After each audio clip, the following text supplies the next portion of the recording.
Saichi Sugimoto was an ugly, useless veteran soldier who called himself an immortal. Die! I'm the Immortal Sugimoto! In the 37th year of the Meiji era, Japan went to war against Russia. A conflict known as the Russo-Japanese War. To everyone's surprise, Japan won. This marked the first time in modern history that an Asian power had defeated a European one. In the present day, a man named Sugimoto is searching for gold along a river because he needs money. Despite his bravery in the war, Japan didn't honor him as a hero or award him a medal. He once almost killed a superior officer he disliked, and that incident stained his record. A drunken, disgusting, ugly old man named Dakwon told Sugimoto a strange story about gold. A long time ago, you could find gold nuggets the size of soybeans along the riverbanks in Hokkaido. People would collect as much as 30 mamis worth of gold in a day. This period was considered a gold rush. According to Dakwon, some of the Ainu people, an indigenous group living in northern Japan, were secretly collecting and storing gold. They planned to use it to fight against the Japanese government, which continued to oppress them even after the Meiji Restoration by banning salmon and deer hunting and stealing their lands. But one man betrayed them all. He stole the gold and killed the Ainu who had it. 20 cans worth. It was enough to buy every brothel in Otaru and still have money left over. The police started chasing the man, so he hid the gold somewhere in Hokkaido. But before he could tell anyone where it was, he was caught and thrown into Abashiri prison, known as the prison at the far end of the earth, and sentenced to death. He wanted to tell his comrades outside where the gold was, but he couldn't write letters since the guards would intercept and steal them, no matter what they did to him. He refused to reveal the location of the gold. Eventually, one of the cruel guards cut one of his leg tendons, so he couldn't escape, and forced him to tattoo a secret code onto the bodies of his fellow death row inmates. Only his trusted allies on the outside could decipher the code. Before he died, the man told the prisoners, "Escape from this prison. Whoever succeeds can have half the treasure." To crack the code, you need all the tattooed bodies. When some corrupt military officials heard the rumors, they pretended they were transporting the prisoners, but instead tried to use them to find the treasure. However, the prisoners seized the opportunity to escape. They killed the soldiers and fled into the forest. None were ever caught, and no one knows what happened to the gold. Sugimoto at first thought the story was just a tall tale, especially since Dakwon had once told him that Eza wolves still existed in the forest, even though they were supposed to be extinct. But then Dakwon suddenly fell asleep, and Sugimoto remembered a promise he made to his friend Taraji before he died, to take care of Taraji's blind wife, Yumiko. To do that, he needed money. He needed that gold. When Sugimoto turned around,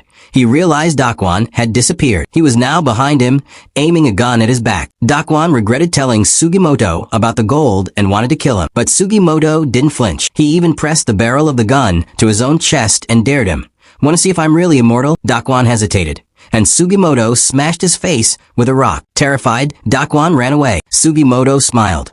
Maybe that ridiculous story was actually true after all. Sugimoto searched the forest, expecting Dakwon to come back and try again. But instead, he found Dakwon's corpse, killed by a bear. When Sugimoto stripped the body, he saw the tattoo. Dakwon was one of the prisoners. The tattoo proved the story was real. Sugimoto carried Dakwon's body, knowing the bear would return if he left it. But then he saw a bear cub. The mother bear appeared behind him. The bear attacked. Sugimoto tried to reach for his rifle, but it was stuck due to his own clumsiness. He fell down, and just as the bear was about to eat him, an arrow struck the beast. A young Ainu girl had saved him. Her name was Asurpa. She warned Sugimoto to stay away from the bear, saying that even though her arrow was poisoned, a bear can still move 10 steps before dying. After a few minutes, the bear died. Asurpa began skinning the bear, carefully removing the poisoned meat so it wouldn't ruin the pelt. She asked about the body Sugimoto was carrying, and he explained what happened to Dakwon. But Asurpa was confused.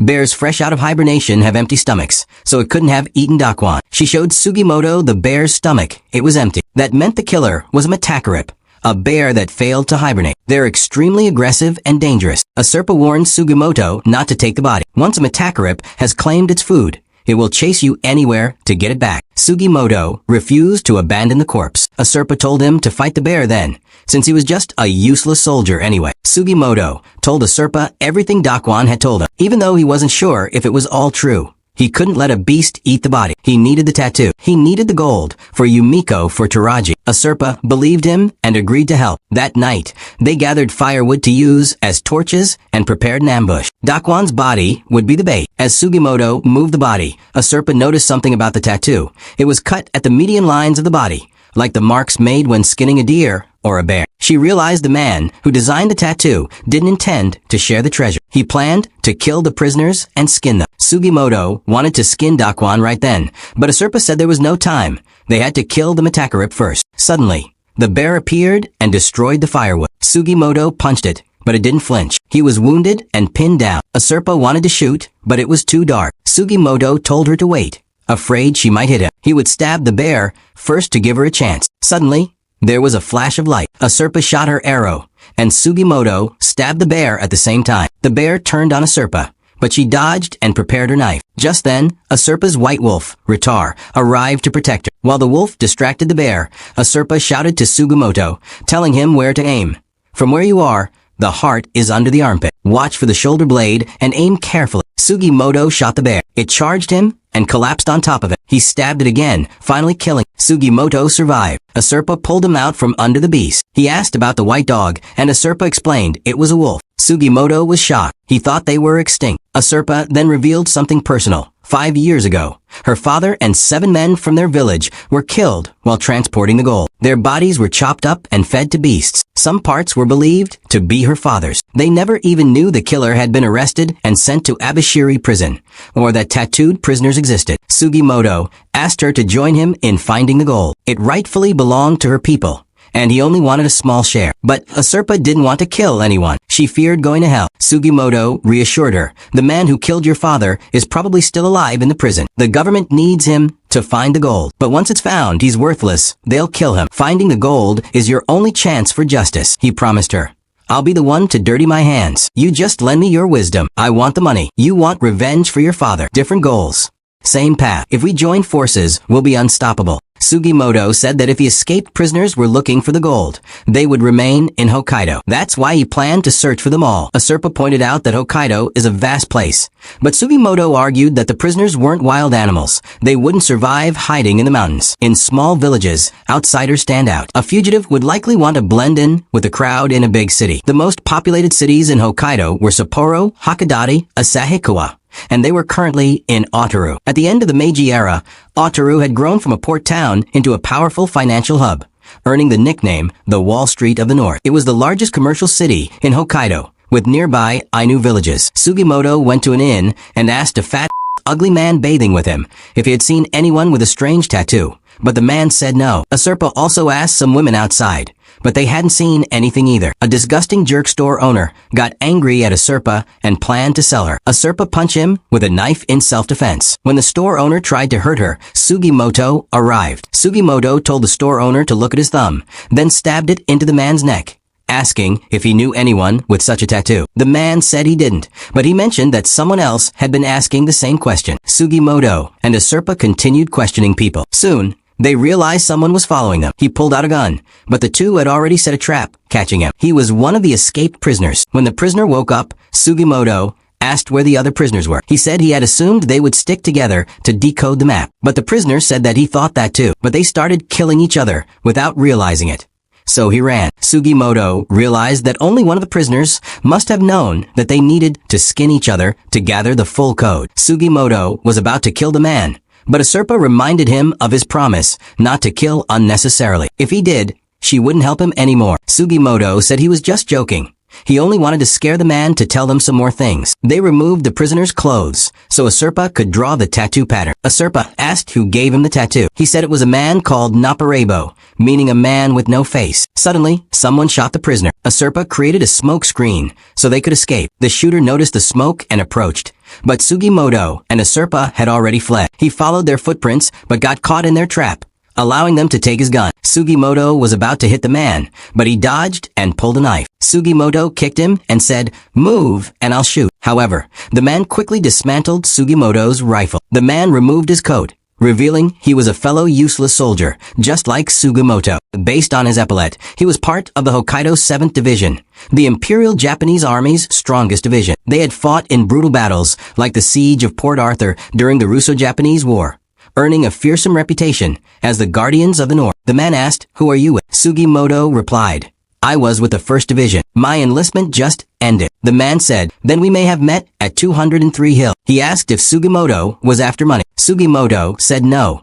He was doing this for the woman he loved. The man attacked, but Sugimoto overpowered and broke his right arm. As he was about to stab him, Asurpa stopped him. When the man heard Sugimoto's name, he realized this was Immortal Sugimoto. He gouged Sugimoto's eyes with his fingers and ran. Sugimoto threw his rifle at him, causing him to fall off a cliff. Sugimoto said, "If he got away, his friends would have come after us. This was for the best." Asurpa asked what Immortal Sugimoto meant. He said, "I learned one way not to die in war, don't get killed." He clarified to Asurpa that he wasn't a murderer. "But if they're going to kill me, I'll kill them first without hesitation. The weak get eaten." That's the same everywhere. That night, other soldiers captured Ogata, the man Sugimoto had fought early. The next day, Sugimoto and Asurpa caught another prisoner, but no matter what Sugimoto asked, the prisoner stayed silent. Then he mocked Sugimoto by asking if the Ainu girl was his pet. Sugimoto got angry and threatened to break his jaw. Asurpa calmed him down, saying she didn't care about insults and was used to it. But Sugimoto replied,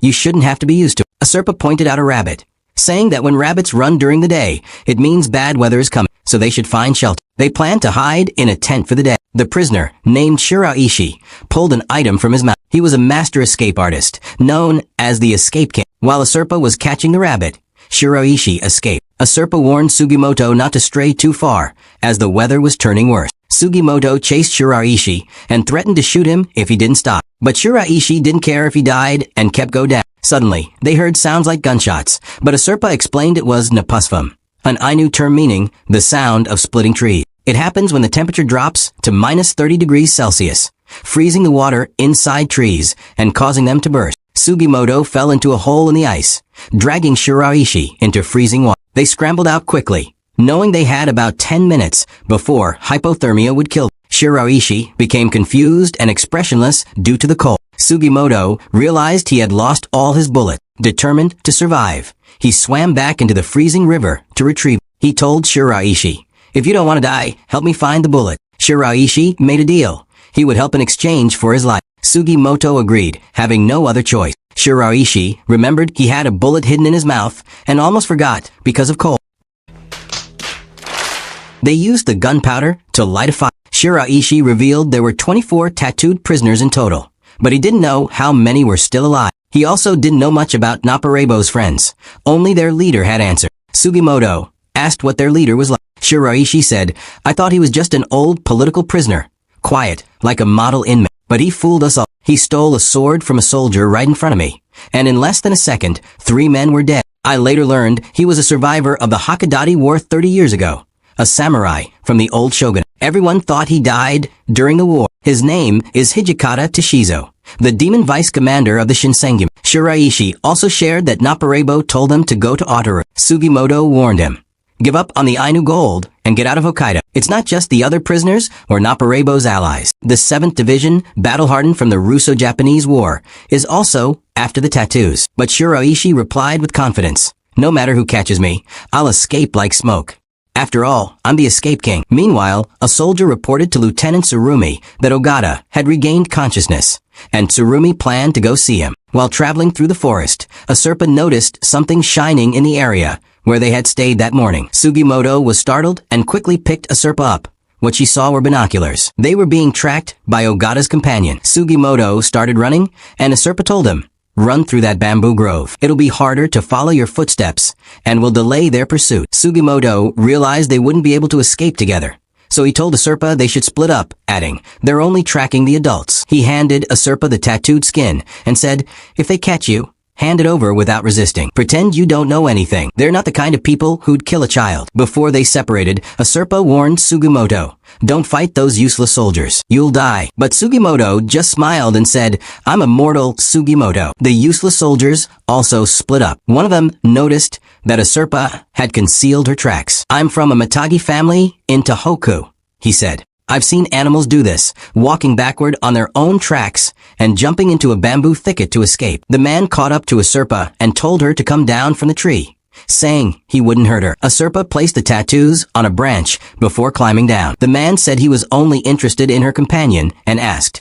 "Who was that you were with?" Suddenly, a rabbit jumped onto the branch, knocking the tattoos down. The man picked them up, surprised by what he saw. While his back was turned, Asurpa considered attacking him, but he anticipated her move. Then Ritar suddenly arrived to help her. Meanwhile, the useless soldiers caught up to Sugimoto and asked why he was running. "You're hunting poachers, right?" he said. "I was hunting forbidden deer. The Ainu kid was just my guide." But one of the soldiers recognized him from the Port Arthur Field Hospital. The three pointed their rifles at Sugimoto. One of them said, when Ogata woke up, he used all his strength to write one word: Immortal. Sugimoto ran into a bear's den to escape. One of the soldiers fired into the den, waking a hibernating bear. It quickly attacked and killed one of them. In the chaos, one accidentally shot his comrade. The other stabbed the bear in desperation. The man couldn't believe Ritar was an Ezo wolf. They were supposed to be extinct. Ritar snatched his gun and threw it aside. When the man kicked Ritar, the wolf bit his leg and slammed him to the ground until he could no longer fight. A Serpa finally called Ritar off. One remaining soldier shot the bear, but died from the injuries it had already inflicted on him. Sugimoto came out of the den carrying a baby bear. He met back up with a Serpa and asked, "Is the guy dead?" A Serpa thought to herself, "With his leg like that, he can't follow us. We can leave him." She lied and said, "Yeah, he's dead." Noticing the baby bear, a Serpa asked what Sugimoto planned to do with it. Nervously, he said he'd take care of it, but soon gave up, realizing he didn't know how. He handed the bear to a Serpa, assuming she'd eat it. But a Serpa said, "I won't eat it. When we catch baby bears, we raise them in our village." When they returned to a Serpa's village, she introduced Sugimoto to her grandmother. Sugimoto said he only came to deliver the bear and wouldn't stay long. A Serpa explained that her grandmother didn't speak Japanese. Despite that, the grandmother told Sugimoto to eat and stay the night. The man who was left behind woke up and tended to his broken leg. He admired Ritar's beauty, but vowed to find and kill him. A Serpa told Sugimoto about her family. "My grandfather died from an illness 6 years ago. My mother died shortly after I was born, so I don't really remember her." Her grandmother, speaking in the Ainu language, which Sugimoto couldn't understand, said, "A Serpa spends all her time in the mountains and can't do any women's work. She can't weave. She can't sew. A woman like that won't be able to marry an Ainu man. She's almost old enough for her tattoo, but she says she doesn't want it. Please, take her as your wife." Daddy, chill. "I'm so worried about her that I can't die in peace." Sugimoto asked a Serpa what her grandmother said. A Serpa jokingly replied, "She said not to eat peanuts." Okay. Back in the forest, one of the useless soldiers told Tsurumi, "It'll be hard to track them in this snow." Tsurumi replied, "None of the four of them are new to the mountains. Tanigaki is a Mitagi. It's hard to believe he's lost." Captain Wada then arrived, angry that Tsurumi had used his men. "One man in critical condition. 4 are missing. And I heard you brought a pile of weapons and ammo from Asahiko. You'll pay for all this," Wada said, poking Tsurumi. Tsurumi snapped and bit off Wada's finger. Wada ordered his man to shoot, but the useless soldier killed Wada instead, loyal now to Tsurumi. Elsewhere, during a climax, Ashiyama, the undefeated, was seen by Hijikata, leader of the prisoners. They fought evenly, but Hijikata showed Ashiyama a tattoo from a prisoner. "Put oiled paper on their skin and trace the tattoo. You'll get an accurate copy. There's no need to kill them." Hijikata offered a partnership. "We need a relationship of mutual interest." Ashiyama asked, "What are you gathering people for?" Hijikata answered, "At some point, we'll have to face the 7th Division. We're going to steal the tattooed skins they have." Ashiyama asked, "Are you planning to face the Imperial Army with an outdated weapon like a katana?" Hijikata replied, "No matter how old he gets, a boy always loves to swing around a katana." That night, a Serpa's uncle heard a wolf howl, and Sugimoto asked him about the story of Ritar and a Serpa. The uncle explained that a Serpa and her father found the wolf while they were out hunting. It looked like a small snowman, so they named it Ritar, which means white. The two were always together, even after her father was killed.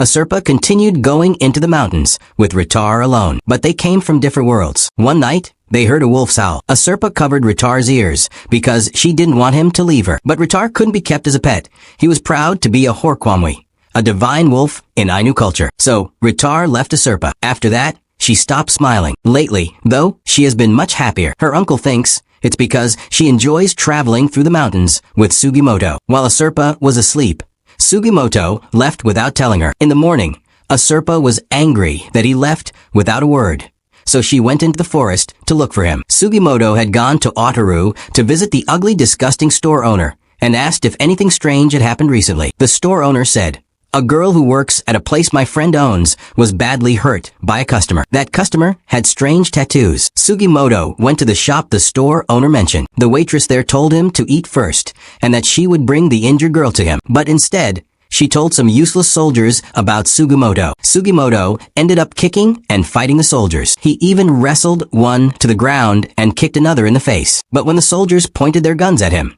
Sugimoto didn't move. One of them hit him with a rifle. They were about to kill him when Lieutenant Tsurumi arrived and stopped them. The soldiers took Sugimoto to their hideout and interrogated him. Sugimoto claimed, "I was just hired by a regular customer of the injured girl. He told me to find the man with strange tattoos and make him pay. When I tried asking around, suddenly I was surrounded by armed men. Of course I ran." Sugimoto realized they weren't buying his excuse, so he had to come up with another way to escape. Tsurumi offered him kushi dango, skewered rice dumplings, which Sugimoto ate. Tsurumi already knew he was Immortal Sugimoto, which surprised Sugimoto. Two of the useless twin soldiers sat him down. Sugimoto insisted, "You've got the wrong guy. My name's not Sugimoto." Tsurumi replied, "I saw Immortal Sugimoto once at Port Arthur. I was far away, but I was amazed at how he fought like a demon. I saw how you fought at the soba shop, and I knew it was you." Sugimoto denied it again, saying, "I was in the 2nd Regiment. I wasn't at Port Arthur. Looks like you've really got the wrong guy." Tsurumi continued, "Why did Ogata attack Immortal Sugimoto? Because you had one of the tattooed skins that shows where the gold is. You ran because you were afraid we'd find out. Where did you hide it?" Sugimoto kept pretending he didn't know anything about gold or tattoos. Tsurumi then shoved the skewer stick into Sugimoto's mouth, surprised that Sugimoto didn't even blink. "You really are Immortal Sugimoto," Tsurumi said. "If I can't blow out the candle of your life, then I'll chew it down from the top." Meanwhile, Usurpa let Ritar sniff Sugimoto's disgusting socks to help track him down. Back at the base, Tsurumi told Sugimoto, "There's only one way to survive this. Work for me. I lost many men on the battlefield. I need more. I have fewer than 100 men searching all of Hokkaido." Sugimoto replied, "That's too many people to split the gold with, isn't it?" Tsurumi answered, "The gold will be our war chest. The weapons and ammo we stole from Asahikawa won't last forever." Sugimoto asked, "What are you planning to do?" Tsurumi said, "Buy weapons from an American. The latest weapons, gathered from all over the world. First, we'll take over the 7th Division. Then, we'll capture the major ports that control the flow of goods to the mainland. Hokkaido will be ours. We were heroes on the battlefield. But when we returned, we were treated like bums. Did you gain anything from the war? Or did you lose even more? I want brave soldiers like you. Fight with us." Sugimoto removed the stick from his mouth and said, "This is a waste of time." Tsurumi replied, "Maybe I'll bite down on that candle then." Usurpa and Ritar finally arrived in Otaru. Usurpa opened a house window, only to discover that the disgusting smell Ritar followed led them not to Sugimoto, but to Shiraishi. Sugimoto had worn the wrong socks. Shiraishi realized that Sugimoto had betrayed Usurpa and that the rumors about him might be true. He said, "Yesterday, a man with a big scar on his face got into a huge fight before being taken to the 7th Division's hideout. He's probably long dead." Usurpa pointed her bow at Shiraishi and demanded that he take her to the 7th's hideout. Shiraishi agreed, but pretended he just needed to wash his face, then tried to escape. But he didn't get far. Ritar's sharp nose caught a scent. That night, the twin useless soldiers went to Sugimoto's room intending to kill him. But Sugimoto had but one and trapped the other with his legs. One of them stabbed Sugimoto, but he managed to stop them. Shiraishi already revealed the location of the 7th Division's hideout. The windows have iron bars, and guards stand watch at the entrance all night. We can try to rescue him, but it might already be too late. Even the Immortal Sugimoto can't rely on his luck forever. But Usurpa still believes Sugimoto is alive. His strength comes from his heart. He doesn't fear death. The only other person she knows who would throw himself into a bear's den like that is her father. Sugimoto always gets as close as possible to death, and that's how he survives. That's what makes him immortal. Sugimoto stabbed one of the twins in the neck with his thumb and kicked him. The other twin stabbed Sugimoto in the leg, but Sugimoto struck him with a piece of wood and kept hitting them. Then some useless soldiers arrived and pulled the twins away. Tsurumi ordered that the twins be taken away from Sugimoto. Shiraishi saw Sugimoto and informed Usurpa that he was still alive. He added, "He's locked up, which means he must have hidden the tattoo somewhere. Those iron bars look old and rusty. If we can remove one, I can dislocate my joints and slip inside. I'll help you save Sugimoto. Just give me a share of the gold." Usurpa agreed, saying she wasn't after the gold anyway. Once they find it, he and Sugimoto can split it. Sugimoto knew the twins would return to kill him, so he prepared himself. Suddenly, Shiraishi sneaked in through the window. At the same time, The soldiers' horses started panicking. They thought someone was trying to steal them, so they ran to check. Asurpa guessed that the horses sensed Ritar nearby, which made them uneasy. Shiraishi tried to untie Sugimoto, but the twins suddenly returned. Yohei told his twin that he would take care of Sugimoto himself, but when he shut the door, he realized his bayonet was gone. Sugimoto had taken it. Sugimoto attacked and strangled Yohei to death. His twin couldn't believe it. Then Tsurumi arrived to inspect the scene. He told Sugimoto, "Your life's like a candle in the wind." Sugimoto pleaded for help, promising to give up the tattooed skins or anything else Tsurumi wanted. Tsurumi smiled and ordered his men to prepare a horse and take Sugimoto to the best hospital in the city. Wake up a doctor and have him treated, even if it means putting a gun to someone's head. The soldiers rushed Sugimoto to the hospital. Meanwhile, Tsurumi examined Yohei's corpse and found something odd. A deep wound on his right hand made it hard to hold a bayonet, but his left hand was unharmed. He also noticed bloody fingerprints on the belt's other side. Tsurumi realized Sugimoto had faked being wounded. Suddenly, Sugimoto punched one of the soldiers out of the carriage, and also the driver. In a flash, Tsurumi caught up and aimed at him, but Asurpa shot Tsurumi's horse with an arrow, causing it to fall. Even though Tsurumi tried to chase them on foot and aimed his gun at Sugimoto, he changed his mind and lowered it. When Tsurumi returned to the hideout, it was burning. A soldier apologized, saying the fire spread too fast, and they didn't retrieve the tattoos. But Tsurumi was already wearing them under his clothes. Shiraishi, disguised as a soldier, realized why he couldn't find the tattooed skins. They had never been left behind. Later, Sugimoto and Asurpa reunited on a mountain. Asurpa gave Sugimoto a massive smack on the head. Meanwhile, Nagakura told Hijikata, "Enough money for now, and some modern foreign weapons. That's all I can give you." Hijikata thanked him, saying it was enough. Nagakura added, "If only I weren't so stiff these days.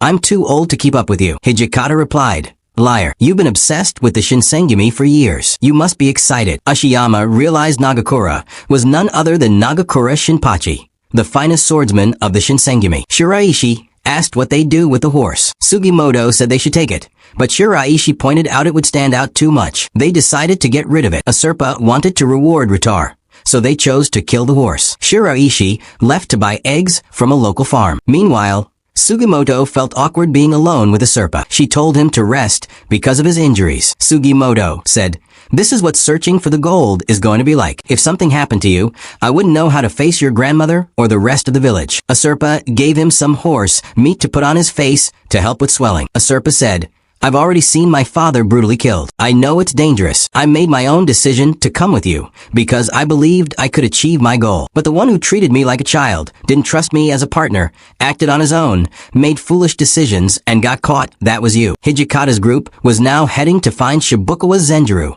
a bandit leader. Hijikata said, "I sent a messenger this afternoon. I bet he didn't return. We're going in." Ashiyama warned they were outnumbered. Hijikata replied, "Numbers don't matter. Only those willing to risk their lives are worth anything. If you want to live, be ready to die." They stormed the bandit hideout. One man attacked, but Ashiyama threw him into the ceiling. Hijikata said to Shibukawa, "I sent a messenger, remember?" Shibukawa replied, "Yeah, I beat him up. He told me all I needed to know. The Ainu treasure sounds interesting. Show me your tattoos." Hijikata showed him the heads of Shibukawa's men outside. Then he asked, "Do we help each other? Or do we kill each other?" Shibukawa said, "You win," but then ordered his men to kill them. Hijikata immediately shot him and slaughtered the rest. "Kill them all. Don't let a single one escape," he told his men. Before they left, Nagakura told Hijikata, "They say a man who doesn't die when he should will face a shame worse than death. Starting a war at our age, it's madness. You're not looking for a place to die, are you?"